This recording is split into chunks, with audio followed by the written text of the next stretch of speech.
one of the things you say is that the poor pay their bills first, the rich pay themselves first. That's a really tough one, but it makes people kind of crazy. Yeah. Because the richest man in Babylon says pay yourself first, but what most people do is they pay their bills first and they never pay themselves anything. In the world of business and personal finance, the phrase pay yourself first has become quite popular. The phrase might sound self-serving and a bit on the selfish side, but it is far off from simply giving yourself a reward by going out for a few drinks, partying the night out, or getting that PS5 you've always wanted. Instead, paying yourself first actually means being a lot more responsible with your personal finances, rather than just splurging out of nowhere after getting your next paycheck. This is what we're here to teach you about. First off, what does it mean to pay yourself first? For starters, paying yourself first does not mean doing whatever you want to do with your money first. Instead, paying yourself first basically means that you have to put aside a portion of your earnings into savings or investments first, before you allocate the rest of your income in certain expenses, such as bills or groceries and shopping. So if whatever money is left after you pay for yourself isn't enough, you can say goodbye to that PS5. But the good news is that you're going to be better off financially in the long run. But why would anyone want to pay yourself first before paying for anything else? The first reason is that paying yourself first means that you won't be tempted to skip saving money after every paycheck. Going on an expensive date in that Michelin-star restaurant or spending money on a quick vacation will be the least of your priorities. Instead, the top priority will be focused on saving a portion of your income while adjusting the rest of your spending depending on what's left. But if you pay yourself last, you might find yourself with only enough savings for a candy bar. The second reason for paying yourself first is related to how you'd want to start earning interest as early as you can. The earlier you start paying yourself first, the faster your money will grow because of the compound interest in your savings account. And lastly, all long-term goals start with small savings that grow over time. Paying yourself first becomes a habit, and you'll begin to see how something as small as $10 on the first deposit will grow to $1,000 over time. That is, of course, if you only try to develop the habit of paying yourself first rather than paying yourself last. So, how do I begin to pay yourself first? You might think that it begins just by setting aside 10% of your income the moment you get your paycheck, but it actually is a bit more complicated than that. Here are the steps you might need to follow to know how to pay yourself first. Step 1. Look at your income.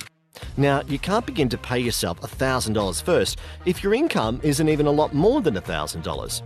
You have to look at your income first before you think about how much you're willing to pay yourself first. This means that you have to add together the net average value of all your income sources on a periodic basis, such as a month. Step 2. Determine your spending. Even though we value saving first before spending, it is still very important to first look at how much you spend on a periodic average if you want to learn how to pay yourself first. For those who keep receipts, add up all of your expenses from the receipts. But if you want a more systematic way of doing things, just look at your banking records and you'll see all of the important expenses you have to look at if you want to know how much you're spending on an average. Step 3. Adjust your spending. You might be surprised to find out how much you are actually spending on a periodic basis once you begin to add the numbers up. For some people, it might even come as a shock for them to know that they might be spending more than what they're earning. That is why you have to make sure you adjust your spending as early as you can. Take a look at the more important expenses and try to build off there. Prioritize your bills and your groceries before anything else, and if you can, adjust your fixed expenses to lower values. You can reduce the time you spend on Netflix to minimize electricity bills, or you can try to go for a cheaper brand of cereal the next time you do your groceries. Step 4. Subtract your expenses from your income. After you've determined both your income and expenses, all you have to do is to subtract your spending from your average earnings. Even a first grader can do that. This is an important step because this is where you'll begin to know how much you should pay yourself first. And if you find out that you're spending more than you're earning, maybe you need to reevaluate your life choices and spending habits first before you try to continue on with this video. But if there's still something left from your income, you might be on the right track. Step 5. Decide how much you're going to pay yourself first. In this step, it becomes a bit more subjective depending on how your income looks after you've subtracted your expenses from it. Some experts would recommend putting aside a fixed value, while there are some who would rather choose to go with percentages, somewhere between 1 and 10%. But the key here is to always look at your leftover. For example, if you earned $3,000 last month and have left over $1,000 after you subtracted your expenses from it, you could potentially save a third of your overall income. That's about 33.3%. If you don't love yourself too much that you're willing to sacrifice that reward dinner date, you can pay yourself first with $1,000 every month. But if you want to be a bit nicer to yourself, maybe you can save an amount somewhere between 15 to 25% while leaving the rest for yourself. Step 6. Set your goals. After looking at how much you would want to potentially pay yourself first, it's time to set some goals for your savings. You might want to save up to an amount of $50,000 to invest in a small startup, or you may want to use that amount to start purchasing your dream home. In this case, if you're saving 25% of your regular $3,000 income, that's about $750. And if you want to save $300 from that $750 monthly savings to save up for a future investment, it can take 13 years to reach $50,000. So, what's the importance of knowing that? Well, if you know how much time you're going to need with your current savings habit, you'd actually want to cut the time shorter if you want to reach your goals faster. Some people would use a bit more of their remaining free time to try to work more jobs or to increase their income streams. Meanwhile, others would try to reduce their expenses to try to increase their saving habit.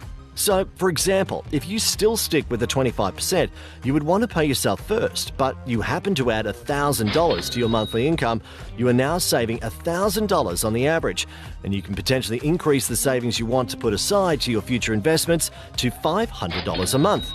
From 13 years, you'll be able to cut the number to 100 months if you're still aiming for that $50,000 initial investment on a startup or dream home. Step 7. Put aside the money and leave it alone. When you're aiming to build a habit of paying yourself first, the goal you have to keep in mind is to make sure that you have to open a separate account where you can allow that money to grow and be left alone for a long period of time. The moment you get paid, take that 25% off of your income and then put it in the separate savings account where it can be left untouched. Probably the only time you should try to think about touching that money is when we're in the middle of an apocalypse. Otherwise, never even think about touching a dime in that account.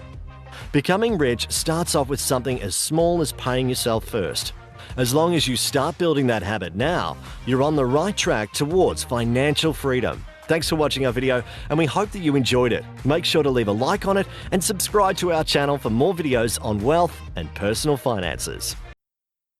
Thank you for staying with us. Don't forget to leave us a like, share this video with your friends, and also subscribe to our channel to receive more engaging business content like today's video. Hey, if you enjoyed our video, you just have to watch this one.